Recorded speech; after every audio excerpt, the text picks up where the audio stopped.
Hi, I'm Guy. Hi, I'm Troy. And this is GeekTank for the week of November, in the middle of November. It'd be like November 14th. November 14th, yeah. Ish. Oh, I lied. It's November. the last November 29th. Sniff. It's the very last one before December. So you might be wondering why we're confused. And I'll tell you why. Because this month we're going to actually show a show that didn't actually end up on our channel, but got recorded. November 28th. November 28th. November 28th. Is now. Is now. As far as you know. If As you're far as watching you it, know. if you're watching this on the night that it was released, fat chance, then it's November 28th. If you're like most YouTubers, you're watching this in the year 2015, which actually isn't that much far away, and going, wow, what are these guys talking about? Yeah, that's what that's what a lot of people say anyway, generally watching our show. So anyway, what we're going to say tonight, though, is we're just going to give a little, update to our update, because of course we've got a out-of-date Geekend update on there, because this is from middle of July, this episode. Somehow it fell into a vortex and never made it onto YouTube. Right. And we were going through the numbers and we're like, why do we have this gap here? We have a missing episode. And it's because the episode didn't make it on like we thought. So we're going to update that so it's now, when you go through and watch them in order, it's there. Right. But first, let's update you on the update. Working for the Geekend, which is now called Geekend Update. Update. Working for the Geekend Update. Oh, that's going to be nice. It will. I'll edit that part out. So the thing that I noticed when I was preparing for this, there's not a lot of movies that I really cared to mention coming out for the Geekend Update, which threw a wrinkle in my plan. Right. A wrinkled plan, But just like your paper. Last weekend, some movies came out that are worth noting. So we're going to note them. For example, The Hunger Games, Mockingbird, Part 2. Now, you read the books. Oh, yeah. I've read all 3 books. Now, they didn't do Part 1 and 2 for the first book and the second book. No, I think this is like The Hobbit 1, 2, and 3. Yeah. I think it's that same. Do you feel it warrants enough to cover 2 movies? Because you've read the book. Well, so the thing about the Hunger Games saga is book 1 and book 2 were impossible to put down. I literally stayed up all night. And I put super glue on them. And yeah, I couldn't put them down, and they just stuck to my hand. And it hurt when I had to take it and nail with a nail polish remover. That hurt. That pleases me. I know, but that's because that's who you are, Mm-hmm. So anyway, the first 2 books, though, I haven't had an experience like that in a long time. I was very impressed. The 3rd book, though, it took me a month or 2 to get through the 3rd book. Well, it's going to take you a month or 2 to get through Part 1 and Part 2. Apparently, they're just mimicking that now with the movies. Great. So, spoiler alert. You might not want to. Everybody dies. Everybody dies? Oh. No, it's. I'm just going to read it straight because I love how they did it. Against all odds, Katniss Everdeen has survived the Hunger Games twice. But even though she's made it out of the bloody arena alive, she's still not safe. The Capitol is angry. Grrr. The Capitol wants revenge. Grrr. President Snow makes it clear that no one is safe either. Not even himself. Not Katniss's family, not her friends, and not the people of District 12. So I guess I need to watch the second one to know what the heck this is about. Have you read the books? I've not read the books. Then you have no idea what's going on. No wonder you're completely lost. I figured Part 3 meant she had to survive. It would have been funny if it said Part 3 picks up where Katniss dies. Like, oh, interesting choice there. So there you go, Mockingbird. That came out last week. Also coming out, a movie. This movie is absolutely not for Guy. VHS Viral, which is VHS 3 in the series. Now, VHS, the premise of that is it's a montage. It's a collection of short horror stories, but all shot from a camera that is not normally used. So it's not shot like a movie, much like in the Blair Witch aspect, where it's sort of a documentary. But each little one has a different take on the camera use. One of them was shot from a teddy bear webcam. And because a guy dressed up as a teddy bear with a webcam for Halloween. So he had a little camera there. So all the footage is shot from that camera. Mm-hmm. Another one would be from like a guy's Hero GoPro on his bicycle helmet. And I remember that one. I think that one was a zombie apocalypse one because he's running along. And so all the shows are shot from the perspective of someone's camera shooting it for something. Right. And they're hit or miss. Some of them are really good and very clever. Okay. Some of them are stupid. The majority of them were like, blah! And so not your kind of movie. I just thought that what it was going to be was those, top-loading VHSs, and then there's somebody... Well, and it just the whole pops movie, VHS it out has and this spits it little... out. at the bottom and you're trying to figure out what tracking means and fix it. Oh yeah, there you go. That's a horror flick. That's a horror flick. So trying to adjust tracking. So like all the other VHS movies, I'll wait till it comes out on video or Netflix or VHS. Wait until it comes out on VHS. Yeah, I have some videotapes to return. There you go. Also coming out, I had not heard of this, Extraterrestrial, not a remake of E.T. So, still reeling from her parents' divorce, April, played by Brittany Allen, is dragged back to the vacation cabin she spent fond summers at as a child, accompanied by a group of friends. Her trip down memory lane takes a dramatic and terrifying turn when a fireball descends from the sky and explodes in the nearby woods. Only you can prevent meteor forest fires. Led by her boyfriend, played by Freddie Stroma, I don't know who any of these people are, the group, and they don't know who I am, so I guess it's even. The group venture out toward the crash site and discover the remains of a ship from another planet, along with footprints that suggest its alien occupants are still alive. Well, they could be undead aliens. The college friends soon find themselves caught in the middle of something bigger and more terrifying than anything they could ever imagine. So it's kind of like The Big Chill meets that movie that Steven Spielberg did with the camera. That's a great movie. I love that one. Yeah, the one with the camera. Oh, there's a train and the kids. Was that Spielberg that did that one? What's our camera guy say? Yes. Our I never camera saw guy's it. saying yes. A train crashes. 8mm. 8mm. That's it. So maybe Is that it's Spielberg? Yeah. Okay. So it's like 8mm. It's The Big Chill.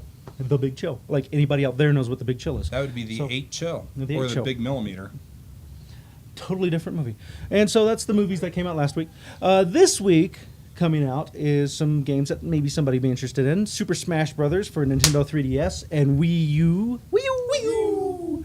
So I wanted to like Super Smash Brothers, all of the ones that I've played.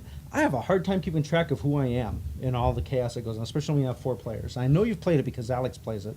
And anyone that knows Alex has to play Smash Brothers.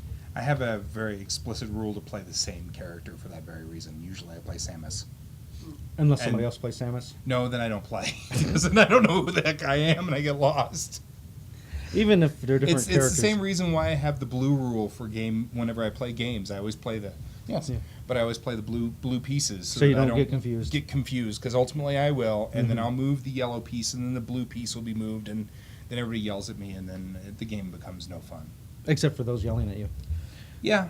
So Super Smash Brothers, I'm sure lots of people are excited about. And apparently, stuff you do in the 3DS can be cross-compatible to the Wii U. So I guess you can earn experience and cross-reference. And I don't have either of those systems, so I don't know for sure. Yeah, we're behind the times. Yep, coming out December 2nd for Wii U. Wii U! The NES, Nintendo Entertainment System, for those who don't know, but abbreviated as NES Remix Pack. So they're taking a lot of the old classic Nintendo games and putting them on the Wii U. So if you never experienced the old ones, you can go back and play them that way. And most people like me have gotten rid of their old Nintendo systems and upgraded as they go along until they get. Well, and there's some good games. I remember playing Metroid back in the day. I mean, Metroid was one of the first, and even the old. Not sure if Metroid's one. I know there's 25 titles roughly that they did, and they also did a NES Ultimate Remix Pack for the 3DS. You'd think that'd be swapped. You'd think the Ultimate would be for the Wii U, and the Remix Pack would be for that, but they called it the Ultimate one for the 3DS. The Ultimate Remix. And then another game coming out called Terraria, which is apparently picking up steam. It's a competitor against Minecraft.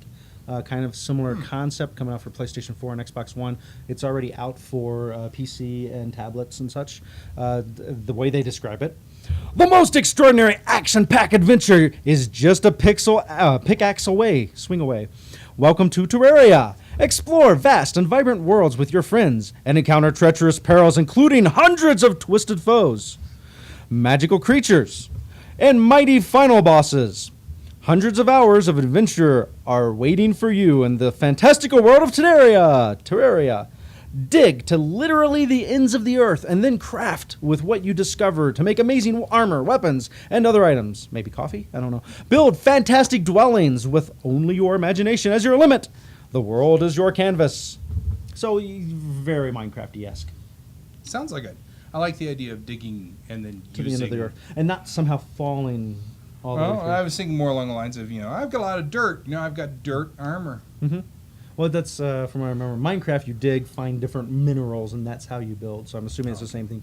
You dig until you find an item you like, then turn it into stuff. So that's our Geekend update of games and movies. Some that have already come out, some that are coming out. Names and goovies. If there's ever a goovie, it's us. That's true. Now we're going to go on to our featured presentation, which includes an interview with game designer Fred Poutre. Yeah.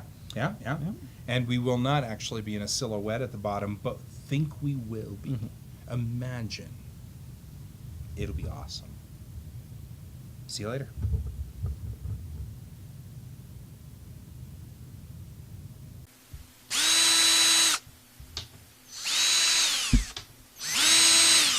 Tonight on GeekTank.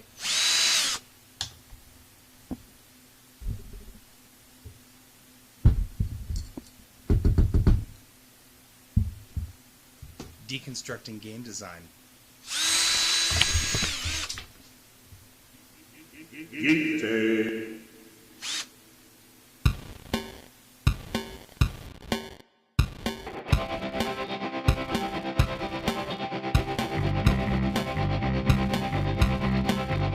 Put your red shirt on and a brown coat too. Everybody's joining the crew. You got just one ring that'll rule them all. Loopy fruit, remember your towel. Get your Uru hammers and your Needler guns. A sonic screwdriver or a sword plus one. Use Valerian steel if it'll get you to come to the Geek Tank. To the Geek Tank. The Rocky Mountain Geek Tank.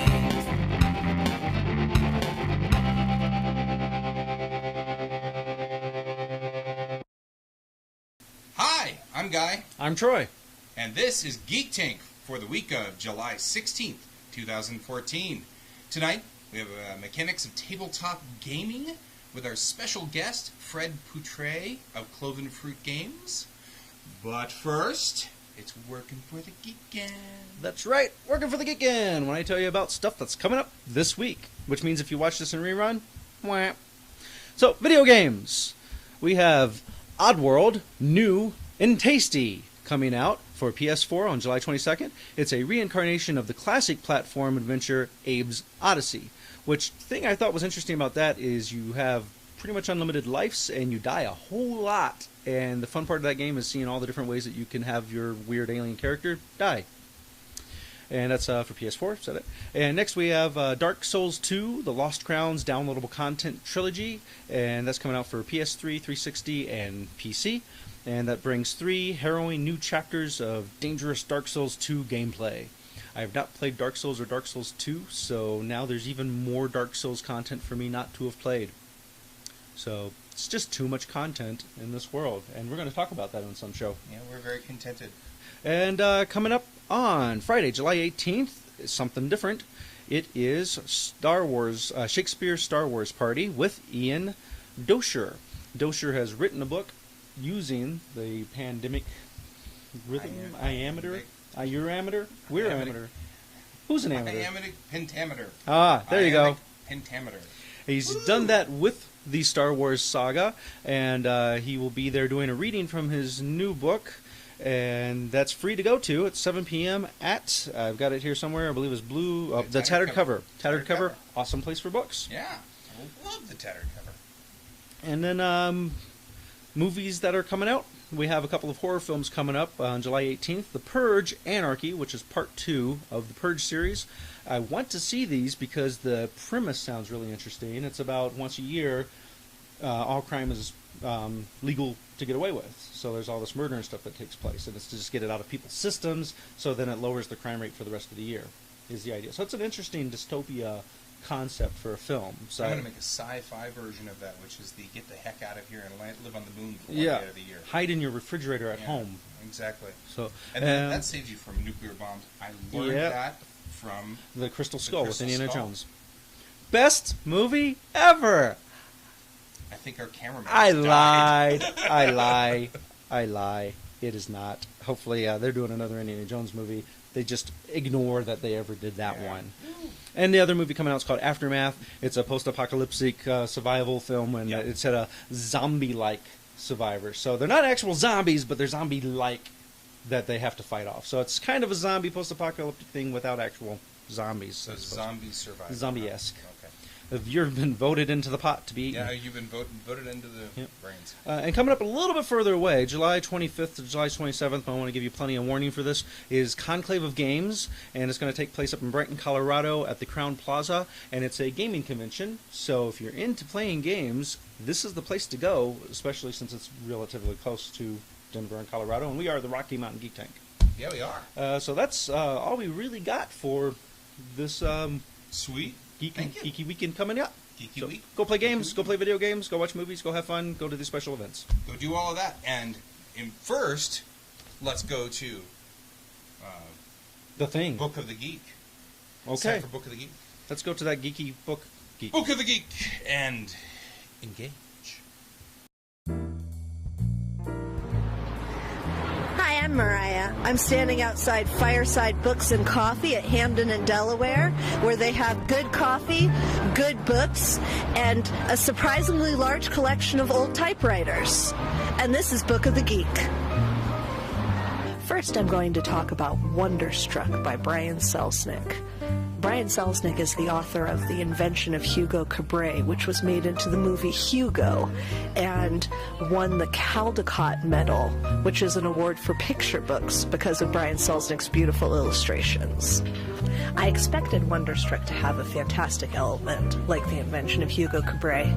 It doesn't. It takes place entirely in the real world, although there are some elements of mystery. Wonderstruck grew from Brian Selznick's interest in deaf culture. Both of the main characters have experienced some degree of deafness. The character whose story is told in pictures is fully deaf, while the character whose story is told in words is deaf in one ear. I don't want to say too much more for fear of spoiling it. Wonderstruck is lighthearted and not too deep, but an enjoyable read. I give it a B+. My old favorite for this week is Paul Pawlowski's Illusion. Guy told me not to show you my copy of the book because it's so old and ratty, but I think that shows how much I love this book. I've read several of Paul Pawlowski's books, and Illusion, I think, is her very best work. It's set in a world that's similar to the world of the French Revolution, although totally different in every way. The main character is Elise, who's a member of the exalted class, and the book details her journey through being a selfish child to living through her country's turmoil, and finally her maturity as the country reaches its resolution and finds a new stability. The story has a great deal of depth, very well realized characters, some interesting social things to talk about, and I really love it. Next, I'm really excited to read The Hollow Man by local Colorado author Dan Simmons, who wrote Hyperion and Endymion and the other books in that series whose names I can't remember, but I really liked. And this has been Book of the Geek.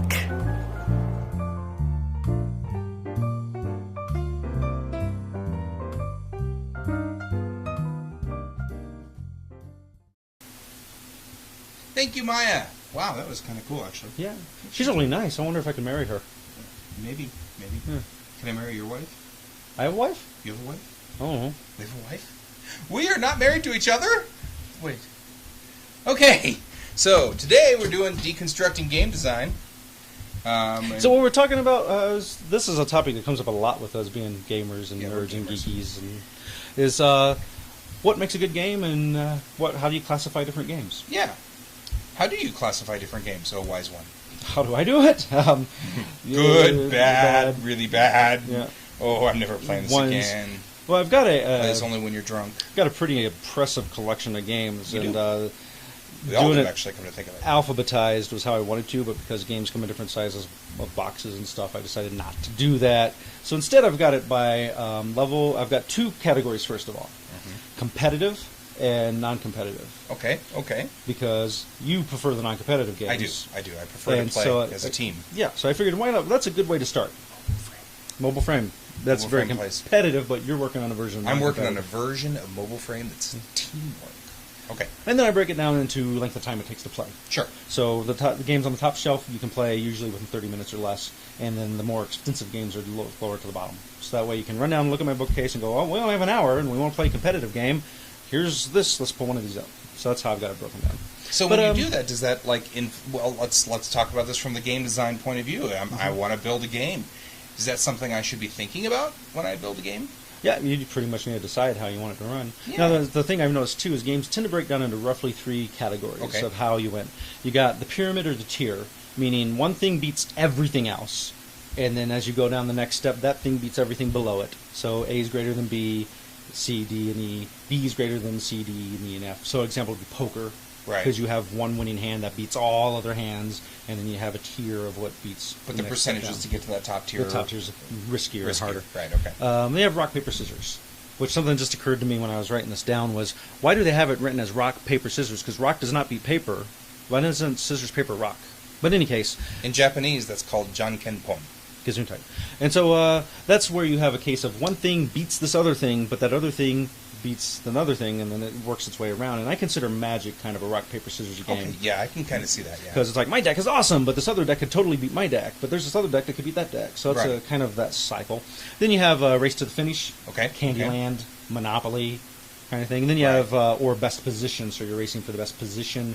Be kind of like chess, because you want to be in the best position. I'm sorry, checkers. Checkers. Yeah. Because you're trying to manipulate the best position on the board, but all pieces are equal in what they can do.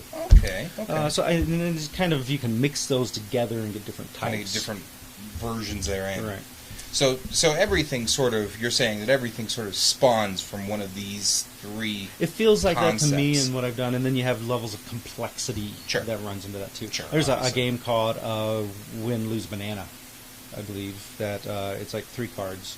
You shuffle them and draw. One person wins, one person loses, the other person's banana. I don't Okay. know. I don't know more about the game other than that. So It's almost like you could make a John Ken version of that too. You know, win, lose, banana. And then there's of course the Big Bang Theory with rock, paper, scissors, Vulcan, lizard, Spock, Spock, lizard. Spock, lizard. But it's and then it becomes Nuclear down to- bomb. Nuclear bomb. That's a whole other aspect.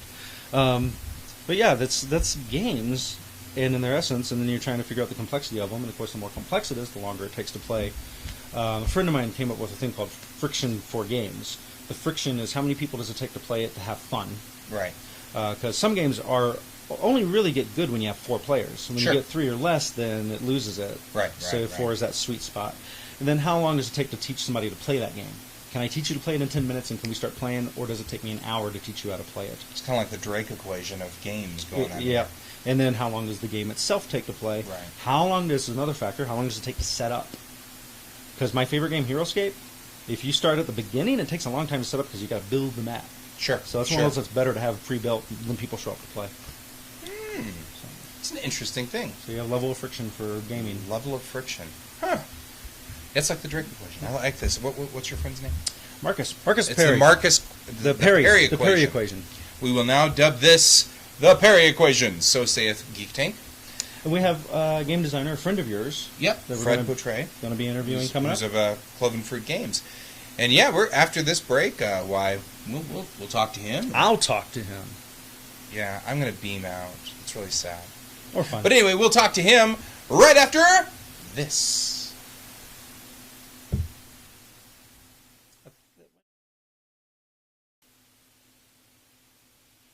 Hi, I'm Guy.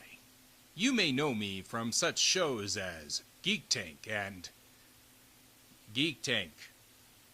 I'm here to talk to you about pledging. Really, it's difficult bringing this show to you every week.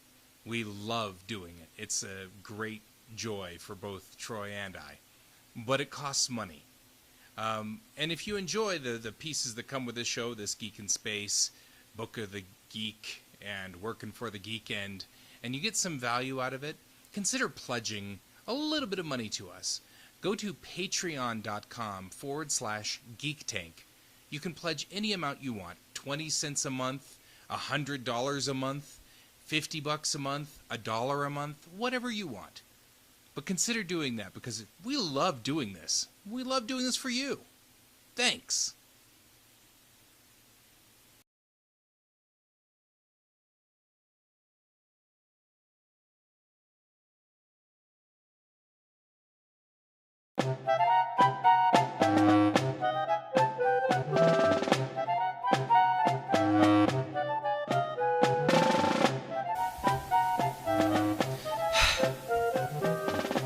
I always gain weight during the winter.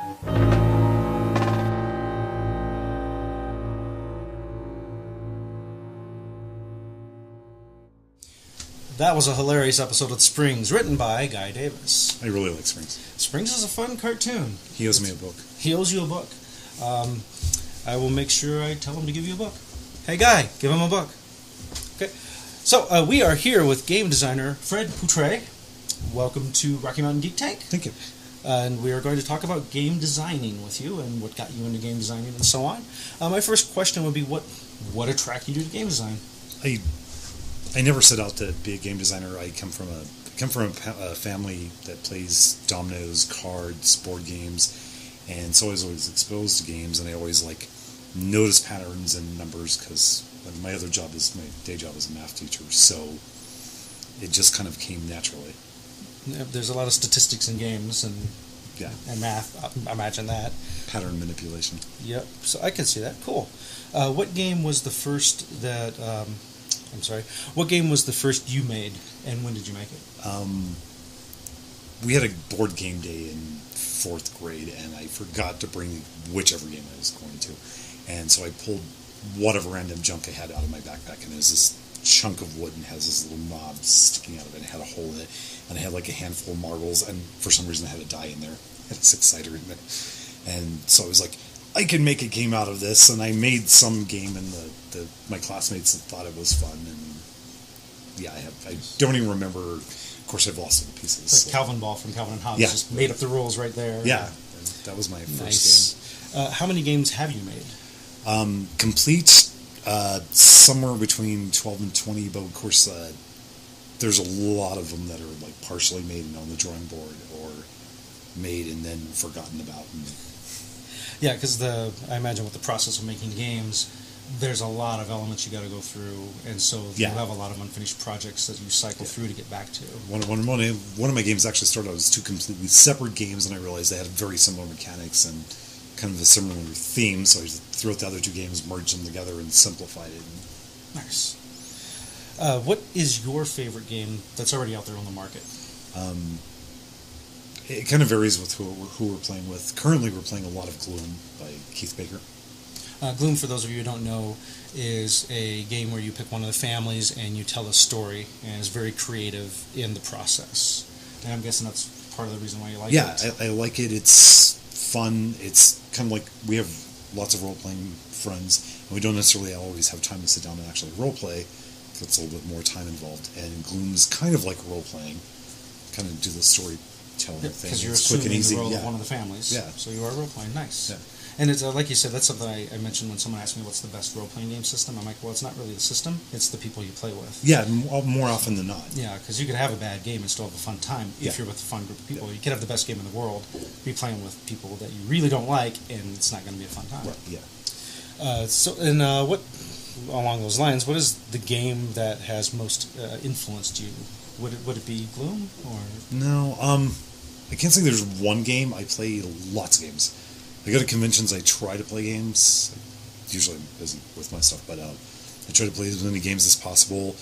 I hang out with friends. I like to try new games. So it's like being a good writer. You read a lot of books. Being a good game designer, you play a lot of different games and get different ideas and see what they did right, see what they did wrong, and try not to make that mistake. So it's a kind of a hive mind of all the knowledge Yeah. that helps. And there's no one that just stands out as I'm your muse. It's a No. little of everything. Yeah. Okay. Let's see. And then I was double checking because I want to make sure we go out in time. Well, what game has most disappointed you? One that you just said, I don't want to play this anymore. Magic: The Gathering. I think half our viewership just like fell over and had a heart attack. So. Number one, I don't like to spend that much money on a game. It's ridiculous. It is. It's been referred to as cardboard crack. Yeah, and number two, every time they come up with something new, they change the rules. They in the rule book. If you stack up all the rule books they've written, they're just ridiculous. The value for getting and learning the game, so as far as the ease of entry, continuing to be able to play and have fun with it. When someone can go out and spend $100 on some rare card, it's just not fun anymore. It becomes the more money you have, the more likely you are to win the game. Right, and that's not fun to me. Yeah, that's life already. Right, yeah. I try to design my games, even resource management games and stuff like that, where you draw out of one deck so you have the same odds as everyone else. All right, well, we're going to cut away for a quick commercial break. We'll be right back. I'm standing outside Fireside Books and Coffee in the Denver area at Hamden and Delaware. If you're a local or visiting, you should come visit. They have coffee, books, old typewriters, a piano, comfy chairs, a fireplace. They have meetings for writers and artists. Check it out.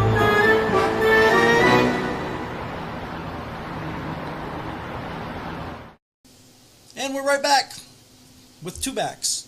I'm here talking to Fred Poutre, game designer, and we were just talking about Magic, how it's very disappointing, and you just said, I'm not going to play it anymore because it's too expensive, which is a fair thing in my book. It has sucked me back in. It's gotten it hooks into me, and I'm now a victim of it. And in fact, we will do host shows on Magic because of how addictive it is and why you should or shouldn't play it. But Fred's not Magic. Fred is other games. So we'll talk about his stuff. What game of yours are you most proud of? Mechanically, Monster Hunter, which I actually started to work on before the video game Monster Hunter came out, so I've been out to change the name.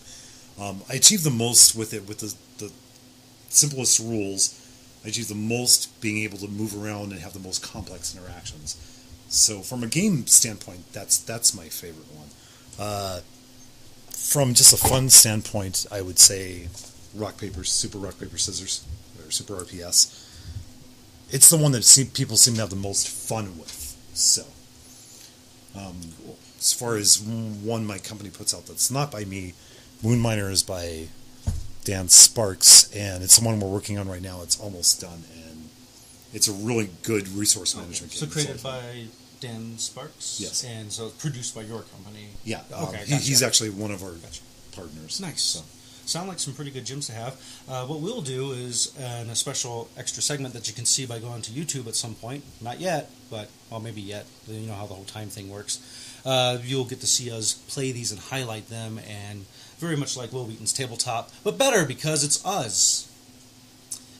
And also, I wanted to mention this: that you have an RPG game. Yeah, role-playing game. It's a setting for Harp Sci-Fi. I've been working on it for quite a while. It's had several kind of starts and stops, and then when I went back to college, it really kind of went on the back burner for quite a while. Right now, we're waiting for the writing for the GM section and some artwork, and then the editing, and it'll be out. So, and we will give it the same treatment when it's ready to go that we do your other games. We'll have a nice special segment for them. People can come check it out and watch us roleplay. And obviously, Monster Hunter's still in the prototype box there. We are planning to eventually Kickstarter it within the next couple of months. Nice. We will kickstart your Kickstarter by talking about it once it's up and running. And I just now inverted Kickstarter. Yeah, and you're going to go home and hate yourself for a while because of that. In addition to math, people might want to know that Fred is also very keen on proper use of grammar and language. It's the teacher thing. It's a teacher thing. So I'm glad I was never a student because you would hate me. What advice would you give to people looking to get into game design?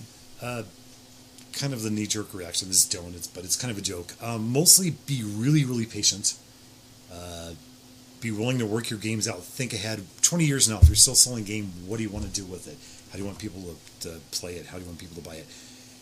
Don't do it for a living. Do it because you enjoy making games. But they have a lot better opportunities. Drive-through cards, prints cards, Lightning source prints books. There's a lot of places you can do print on demand. RPGs you can do just the PDFs nowadays, so you don't actually have to have a hard copy. And it's a lot easier than it used to be. I was about to say, I've noticed that with a lot of things, and with game design, really, if you're creative and smart, the resources are way more accessible now than they used to be. Definitely. Yeah. Even the show 10 years ago would have been really difficult. Yeah, we wouldn't have been doing it. All right, well, cool. I think we're coming up on the end of our time. I'd like to thank you again. Ladies and gentlemen, this has been Fred Poutre, game designer. If you'd like to learn more about Cloven Fruit Games, log on to Facebook/Cloven Fruit Games or email them at cloven-fruit@juno.com. You can find their products at www.drivethroughcards.com. Thank you so much for being on the show. Thank you. And now we go to This Geek in Space. Program complete. Enter when ready. Status check, pressurization, rock stacking, have a flanking power level right. You are go. Order systems, go. Range operation. Mercury capsule, go. All three star satellites are correct. The red light is on. Check Mercury umbilical. Boost ignition and liftoff of the Space Shuttle Discovery. This is This Geek in Space for the week of July 16th through the 23rd. I'm Guy Davis. In local news, Saturn will be in Libra tonight, close to Antares. Antares will appear orange in the night sky, where Saturn, the ringed planet, will appear yellowish. Also, this week, the southern Delta Aquariid meteor shower will start up. It'll peak around the 30th, but you can also see it out of Aquarius. On to orbital news. On July 17th, a Soyuz with a reusable Photon M4 is scheduled to launch from Baikonur. And just 1 week later, on the 23rd, Baikonur will launch a Progress 56P, also on the Soyuz platform. On the 23rd, the United Launch Alliance will put up a Delta IV, carrying a pair of Air Force satellites from the Cape. The European Space Agency Venus Express survived a risky aerobraking maneuver on the 14th, dipping deep into Venus's upper atmosphere to gather data. The probe, which has been on point since 2006, ended its primary mission in May. On July 14th, SpaceX's Falcon rocket gave birth to sextuplets, as the Falcon 9 launched 6 Orbcomm satellites into low Earth orbit. And today, Orbital Science's Cygnus cargo ship, the SS Janus Voss, named after the U.S. astronaut who passed away in 2004, docked with the International Space Station. The Janus Voss launched aboard an Orbital Sciences Antares rocket on Sunday. Orbital Sciences is one of 2 commercial platforms that can launch to low Earth orbit. Moving on to system news. Solar wind is up at 408.5 kilometers a second, with a protonic density almost half of last week at 2.7 cubic centimeters. One near-Earth or asteroid, 2011 Papa Uniform 1, will pass within 7.9 lunar distances today.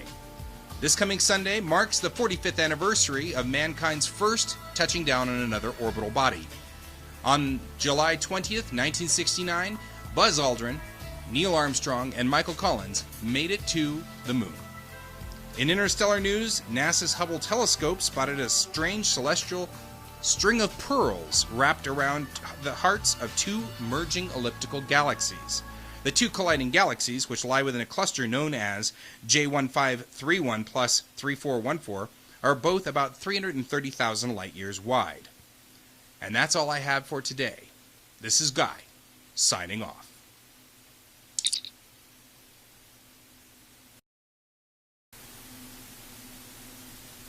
Thank you, Guy. Thank you, Guy. Oh, you're Thanks welcome. You move fast. Thank you, Guy. I mean, what? Yeah. So speaking of Geeks in Space, Yes. you Yes, have a yes. special thing you're doing next week. Next week is the anniversary of the Apollo 11 landing on the moon. So we call it Moon Day. Moon Day. Moon Day. I celebrate Moon Day 7 days a week. Every time he gets in the shower. Once every 7 days. I go Moon Day. Moon Day. Which is the day just before Taco Tuesday. That's right. Taco Tuesday. And I will be covering next week my second part of How to Paint Miniatures. It's gonna be awesome. It's gonna be awesome. It will be wild.